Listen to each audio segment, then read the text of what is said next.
We have Marcos, Mervin, and Olga, who are currently going through our consultant certification. And I thought to first give each one of them just a couple of minutes to introduce themselves, say where they are calling in from, what kind of things they do, what they are working on. And maybe let's start that. Let's do like a quick round. So let's just introduce yourself, say where you're dialing in from today and what you're working on. And then I have a couple more questions for you afterwards. So Olga, why don't you start us off if you can hear us? There you go. Can you hear me well? Yes, we can, Olga. Go for it. Okay, thank you, Jaroslav. Hello, everybody. I am based in Miami, Fort Lauderdale area. I'm from Medellin, Colombia. I am managing partner at Escalate Group. I'm currently doing the certification level 2, and I recently finished a sprint with Fluid Chains. The Fluid Chains is a company that is a part of the OpenExO community family, which is in charge of accelerating blockchain projects. Perfect. I'll have more questions later, Olga. Thank you very much for the introduction. Okay, thank you. Marcos, let's go over to you. Hi, my name is Marcos Silva. I'm originally from São Paulo, Brazil, but I lived most of my life here in the United States. I'm now based in Parkland, Florida. I just recently sold a business, used to own and operate Wendy's restaurants. My background was not in restaurants. It was always in technology. And I'm in the process of launching a new SaaS platform to do business modeling, primarily for franchisees. And I felt, you know, I got introduced to Salim and the Exponential Organizations book through a presentation he did here in Florida. And when I saw that OpenExO was doing a course, I said, you know, I have to join. Awesome, Marcos. Thank you. Thank you. Great to have you here. And Marcos is always making us a little bit jealous with his backgrounds. And that's my backyard. Yeah, exactly. Mervin, let's go to South Africa. Sure. So, hi, everybody. I am based in Cape Town, but I'm dialed in from Johannesburg today. I work in an innovation strategy capacity for SAP, the tech vendor, and there are more aspects to it. I mean, Joburg at the moment been coaching teams who are doing a pitch round for social impact programs. So what I'm doing tomorrow is introducing ExO as a growth strategy, a growth model for social impact programs. That's awesome. Thank you, Mervin. Let me stay with you just so we go backwards. Yeah. My second question is, if you like the program that you're now going through, maybe if you can tell us why you decided to take it, you know, what's happened so far and what you're getting out of it. Okay. So number one, I'm a perpetual student. Number two, I'm an early adopter of a few things. I found value in engaging with people in the ecosystem. Through the circles and the chat, I found value in reading the material that the ecosystem is founded upon.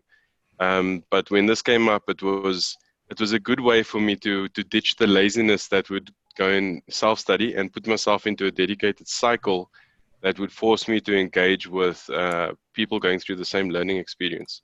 Right? So for me, it was more a focus period, trying to cover the basics, and then also to apply the model and the discussions in a client-facing context. Understood. Perfect. And what are you getting? I mean, we are in week 4, so kind of almost at the end.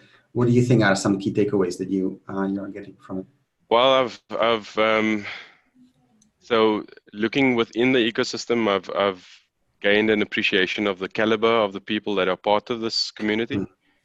Looking at what it's meant for me outside, I engage quite a bit with the startup ecosystem in South Africa, and it's forced me to get out of a comfort zone and have a discussion with them around their purpose and whether that exists, and how they're looking at designing their business in a different way so that they can scale.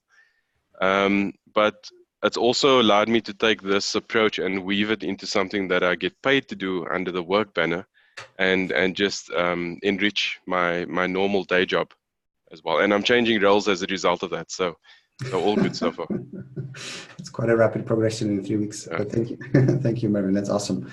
Marcos, let's go over to you. The same questions. Why did you take the course? What you have done so far in it, and what's the value that you're getting out of it so far? So the main reason I took the course was because I was starting my own business, and after reading the book and applying it to two business models that I was thinking about, I felt, here's an opportunity for me to see how other people are actually applying this methodology into real businesses. And, it will help me get things started the right way. Maybe it will also give me some consulting opportunities to get better at applying some of the ideas from the book. And it really worked out that way. The whole concept of taking a client, because you actually get to work with a client through this consulting course. And I picked I happen to have a client that's a large travel business. They have an e-commerce platform. And just having the conversation about the exponential canvas with them opened up a whole set of new ideas of how they could look at their business in a different way. So it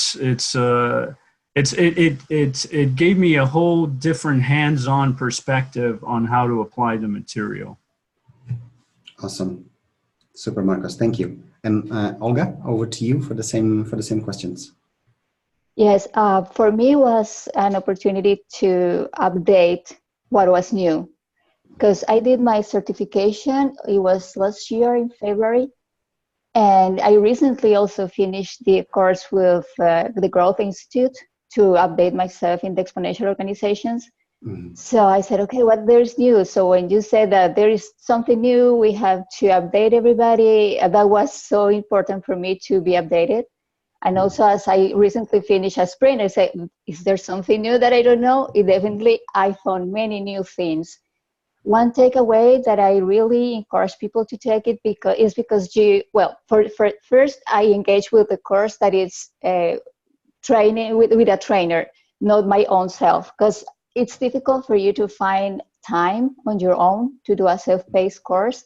And for me, it was better to allocate the time and commit, because if I leave to myself, I procrastinate a lot, so I will never do it. So I said, okay, I save this time and I will do it. And it was really good because, as Marco said, you work with a client. So as I did finish a sprint, I took it like customer development, because I engaged the customer, my client again.